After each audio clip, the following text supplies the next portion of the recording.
From the Heart.org Medscape Cardiology, this is the Bob Harrington Show. Dr. Robert Harrington is the Arthur L. Bloomfield Professor and Chair of Medicine at Stanford University. Hi, this is Bob Harrington from Stanford University. It's become an annual end-of-the-year tradition of the last several years that my good friend and colleague Mike Gibson and I do a roundup of what we've learned over the course of the past year in cardiovascular medicine, particularly from the trials. We're going to go rapid fire through a number of topics. I'd like to cover ACS, CAD, heart failure, chronic kidney disease, and we're going to do it rapid fire. Sometimes we take a deep dive into the data. This time we're not. We're going to stay at a higher level and try to give you Mike and I's views, concepts, if you will, that we think are driving these fields. Fortunately, our colleagues at Medscape are going to link all of the trials that we talk about so you can get the actual data to do a deeper dive yourself. So Mike and I will try to reflect, give you our opinion on how things in cardiovascular medicine, we see them as having shaped up in 2021. So with that, let me introduce my good friend and colleague, Dr. Mike Gibson. Mike is an interventional cardiologist at the Beth Israel Deaconess in Boston. He's a professor of medicine at the Harvard Medical School, and he is the director of the Baim Institute, an academic research organization. Mike, as always, thanks for joining us in this end of the year show on Medscape Cardiology and the Heart.org. Great to be back with you, Bob. And I do think people really want context, and they like it when we digest things and put things into context rather than the deep dive on details. So I look forward to our new format this year. Mike, the first thing that I'll get you to comment on, wow, when I started preparing, and then when you and I were going back and forth over email the last couple of days, there was an amazing amount of new information that came out this year, despite the fact that none of us have, for the most part, been anywhere since 2019. Well, I was surprised because you and I both know there are a lot of big trials out there that have really been slowed down due to COVID. And I was dumbfounded by how much information, how much data, how successful people were in completing high quality studies during the COVID era. Yeah, I think that's a whole lesson to take away, isn't it, from the COVID era? I mean, remote data monitoring, remote visits, sending people home with devices so that you can collect material, sending physiologic material, sending people out to a subject's home to get blood tests and EKGs. Pretty remarkable, isn't it? I hope it changes things. I hope we take some lessons to heart. I hope regulators realize that we can do a good job with remote monitoring and televisits. Obviously, you can't get an EKG or blood. But for so much of what we did, having people drive in, pay $40 to park, miss time off taking the relative in, I hope we can pivot away from that and do things simpler and more efficiently. And I hope this affects the cardiovascular trial world in a positive way. Yeah, I mean, Mike, one of the things you and I will talk about today is that some of the questions that have been addressed are awesome questions, really important clinically, but maybe they were underpowered.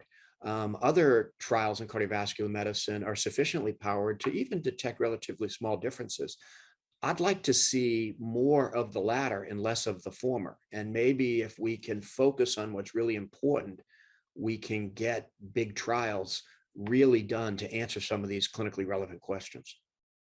Yeah, I think, you and I lived through the mega trial world. Now I call it the giga trial world. When you have hundreds of thousands of patients enrolled in China in clustered designs, you are much more likely to get a definitive answer to the question.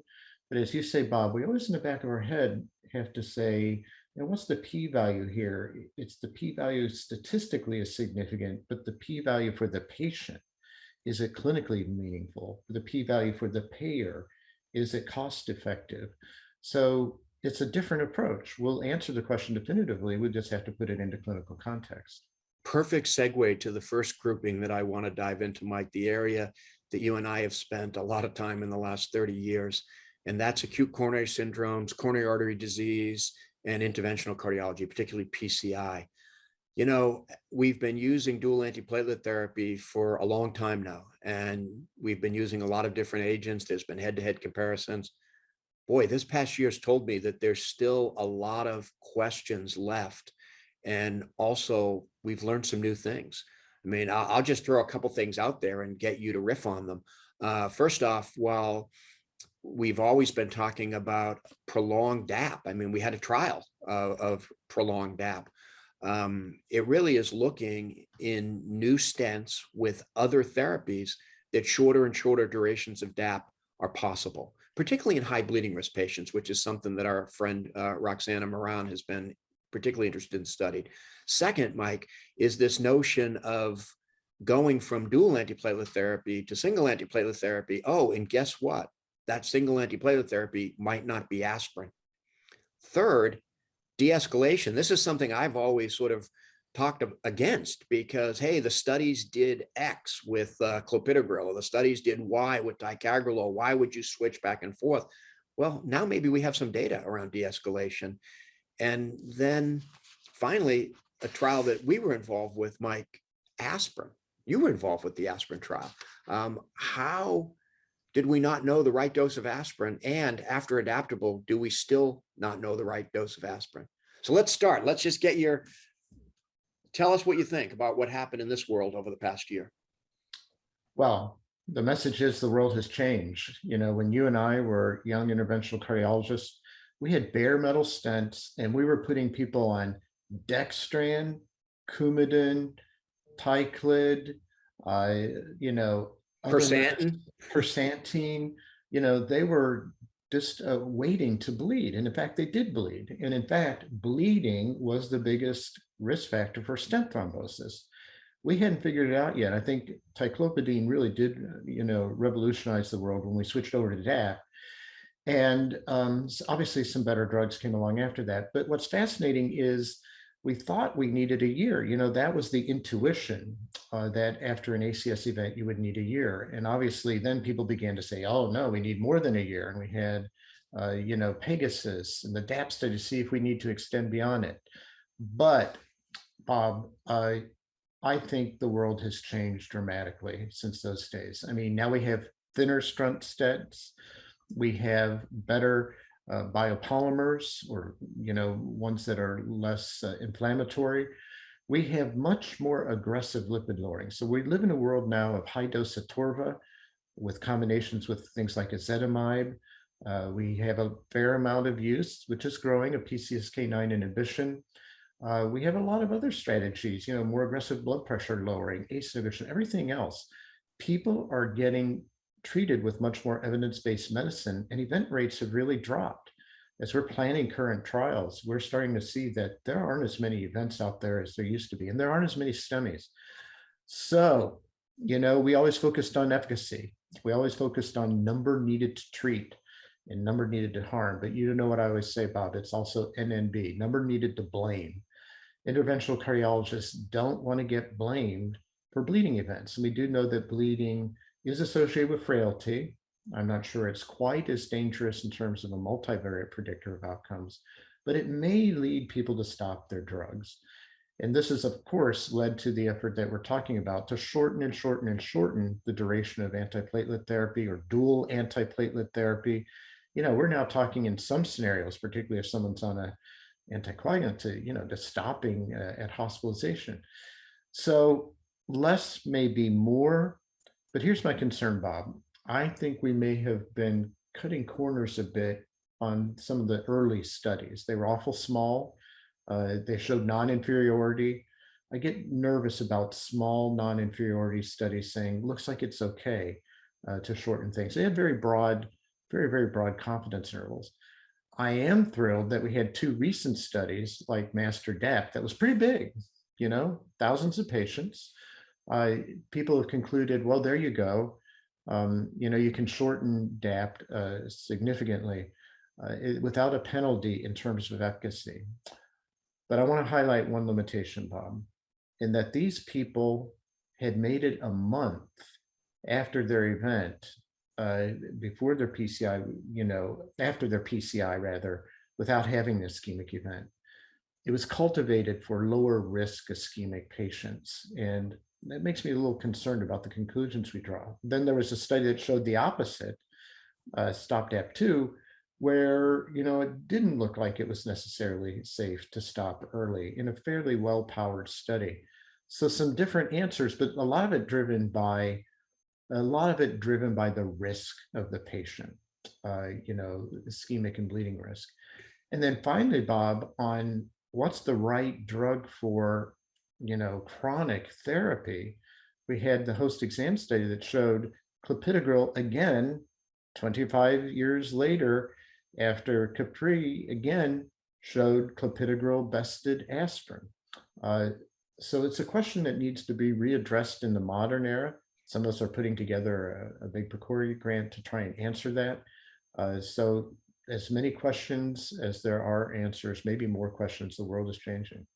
Yeah, I love the way you summarize it, Mike. And I also like this notion of the individual risk. Is that one of my lessons that I learned from Bobby Ye's trial DAPT was that a lot of the events that occur in the stented patient is not due to the stented segment. 54% were they're having outside. events elsewhere. So, and that group got benefit from the dual strategy. So I think you're right. I think we're going to move to an era with more and more data that we're going to be able to do better risk prediction and really get to what we all want to get to, is what's the right combination of drugs for the right patient at the right time. What was At the right time, Bob, the right time. And that's one of Exactly. my big issues with risk prediction. You make a risk prediction at the beginning, at baseline, but if someone hasn't bled after 3 months, they're a different patient. They've Yeah. declared that they tolerate the drug. I think we need an iterative approach to risk assessment. You wouldn't try to predict the weather a year from now. You would look, sequentially to modify your risk. I think we need to do more in terms of risk modification. Finally, Bob, I hate to say it, we're interventional cardiologists, but you know what? There's a patient attached to the stent, and I don't want us to see us lose the focus on secondary prevention, which I think we're a little bit at risk here with just this focus on treating the stent.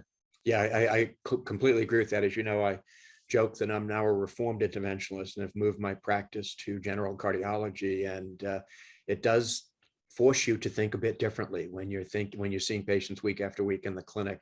It's been a good thing in my career over the course of the last few years. All right, Mike, I'm going to transition us now. Heart failure that I'm going to combine with CKD, and I think you know where I'm going. CKD has certainly emerged over this past year. It's always been important, but boy, have we learned a lot about CKD the last year.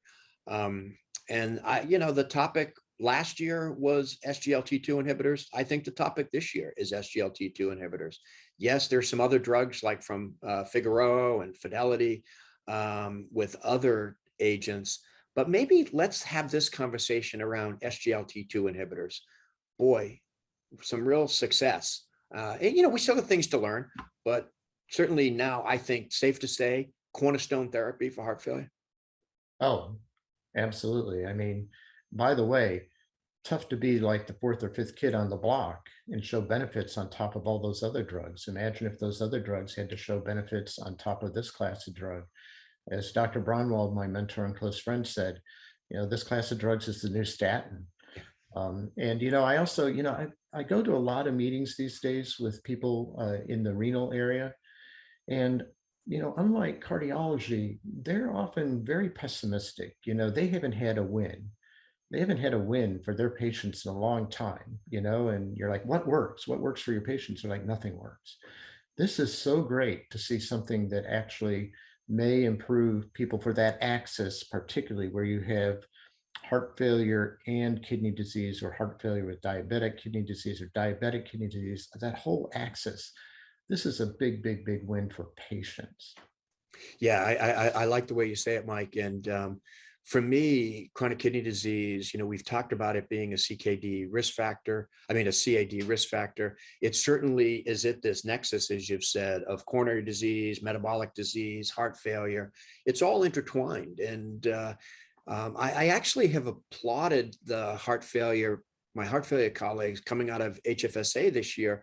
A lot of talk about, okay, let's forget about HFrEF, and just if they have clinical heart failure, here are the foundational drugs people need to be on. Now, I know that's a little bit of an oversimplification. There's certainly things we can learn about understanding the pathophysiology, but not a bad strategy to say that if your patient has signs, symptoms of clinical heart failure, these are the classes of drugs they ought to be on. Bob, we have all grown up targeting one arrow, with drugs. There are so many arrows affecting the kidney in itself and the heart and its function. I think what we're starting to zero in is something that you and I probably both intuitively knew, that low starting doses of multiple drugs affecting multiple pathways might be the right starting point. And then, looking at, some of the different parameters, then escalating those. I was really scared the idea of starting 4 or 5 drugs at once in a heart failure patient, but I've circled around to philosophically and pathophysiologically, but that's probably the right strategy. Let's hit all the arrows and then escalate as appropriate. Yeah, and what it also brings in for me, Mike, is that you need to have a team help you do that, because you have to have close follow-up with the patients. People have to call the patients. People have to, be on the patient portals with the patient. To your point, if I'm going to start you on 3, 4, 5 new drugs, I've got to take some responsibility for my team being able to help you manage that. And Bob, can I throw in a good word for another class, the Yeah. GLP-1s? I Yes. personally, I think this class of drugs could totally revolutionize coronary artery disease. I mean, we're talking about, with a year of therapy with this drug, people losing 5 inches off their weight, and losing on average 30 to 40 pounds, bringing their BMI down significantly. I think we have to be honest. A lot of heart disease is a disease of lifestyle. We have a diabetes epidemic. I think in the future, moving forward, I think this is going to be a critical class of drugs as part of not primary, maybe even moving into primordial prevention to really prevent the epidemic that we have. Yeah, we have seen some trials this past year with the injectable GLP inhibitors that has been, I think, extraordinary. I mean, the amount of weight loss, as you said, is not what we had come to expect in metabolic obesity. I mean, in medical obesity management, the 5% body weight. We're talking like big shifts of weight, and yes, with better control of diabetes, with better lipid control, and really lower blood pressure, better blood pressure control. No, Mike, I agree with you. And I think the data is pretty compelling. Now we're going to need longer outcome data, et cetera. I don't think any of us would shy away from that, but I'm with you. This is an important class of drugs. Thanks for bringing it up. Let's shift gears again, Mike, into an area that you and I have spent a lot of our professional life, interventional cardiology and cardiac surgery. One of the things for me this past year is I've loved every big meeting, seeing at least 1 or 2 trials from our surgical colleagues asking really important questions about the technical stuff that they do. Let's talk just quickly about the left atrial appendage occlusion trial. Wow. That was a clever design, well powered. You want to talk about that for a minute? Yeah, I mean, closing off that left atrial appendage at the time of surgery reduced your risk of embolic events by a third. Yeah. A third, as I recall. I think it is important. I think, hopefully, I think it probably should change practice, but then it brings up the question of, left atrial appendage closure percutaneously. I don't think the results can be translated one-to-one to the percutaneous approach by any means. It certainly philosophically and pathophysiologically indicates that there's a there in terms of preventing embolic events. I think we still have some limitations with where we're at with those devices. There is still a risk of device-related thrombosis, clot forming on the devices in about 3%. There's variable rates of leak around the device where, in maybe 5–10%, there's a leak where clot could go out. There's a lot of evolution in this class of devices rapidly. But I hope our device colleagues will embrace the idea of combining some of these devices, which are prothrombotic, which have surface activation of the clotting system, with some of our newer drugs. And particularly, Bob, I'm thinking about the factor 11 inhibitors, which do a great job at contact activation. Precisely this scenario where, you activate the clotting system with contact with a device like this. I'm hoping we see a marriage. I'm pushing the manufacturers to marry some of the very good devices with some of the newer drugs coming along, and I hope we can make some advances there. Yeah, this will be a topic you and I can riff on next year, because you and I are both involved with factor 11 inhibitor trials, and I think that is a promising class of anticoagulants. And maybe we can give people an update next year, Mike, when we get together.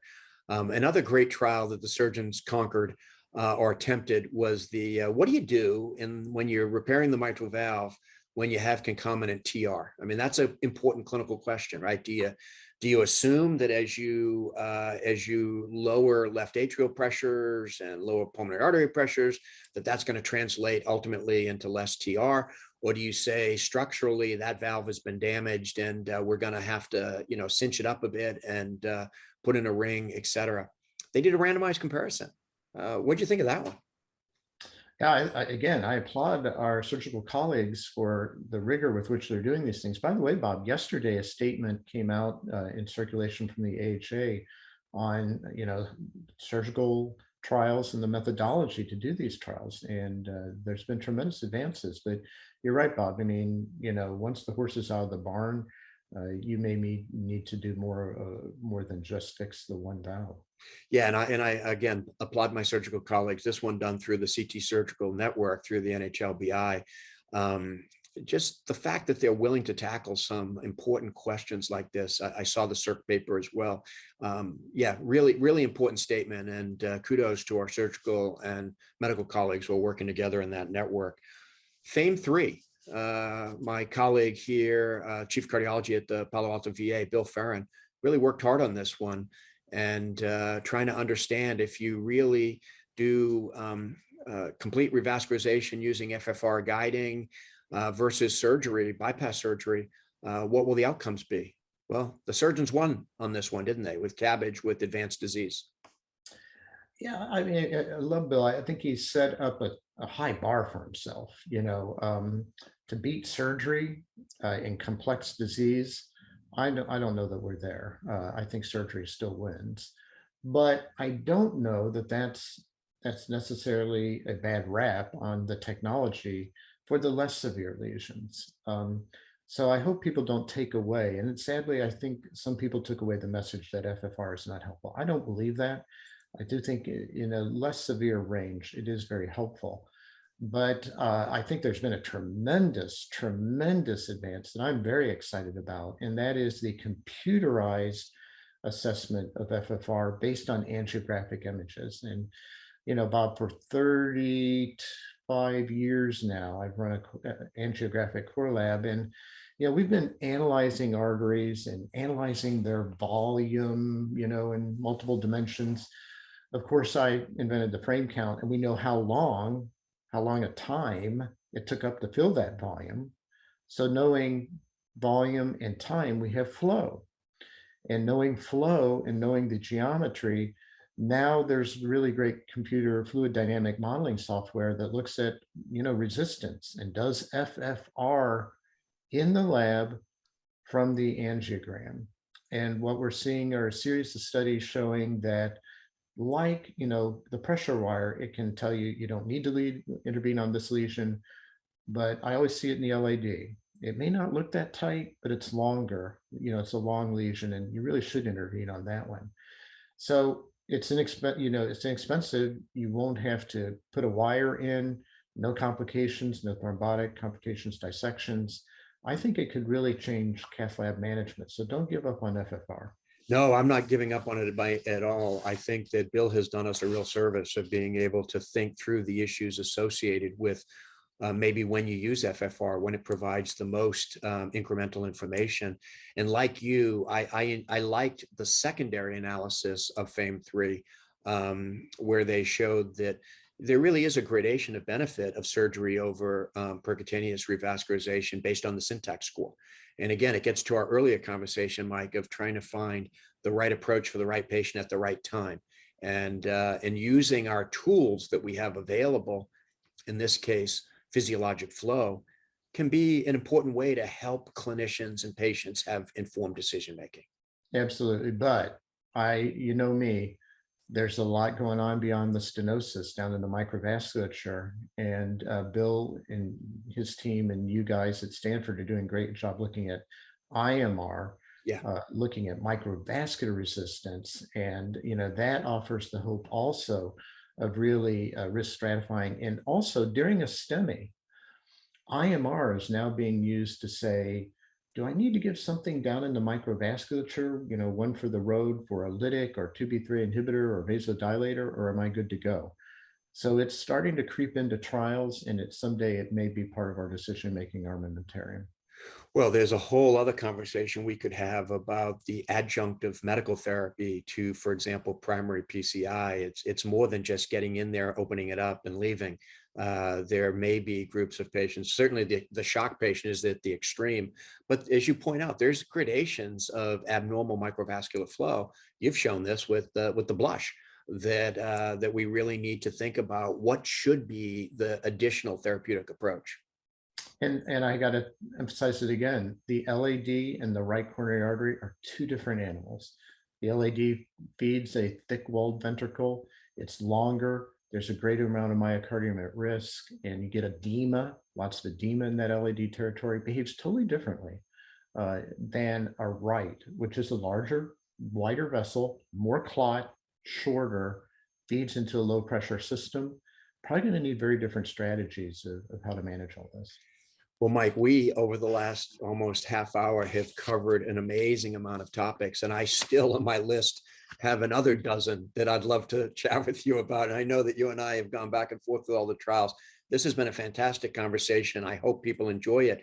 Mike, I hope you're going to stick around when you and I do our second segment at the end of the year, trying to get into some of the big public health issues, including the trials for in the COVID population. So thanks to our listeners for joining in. Thanks to my good friend Mike Gibson from Boston to have this conversation with me.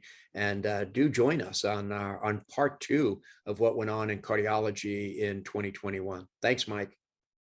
Thanks, Bob. I think we need a semi-annual review now.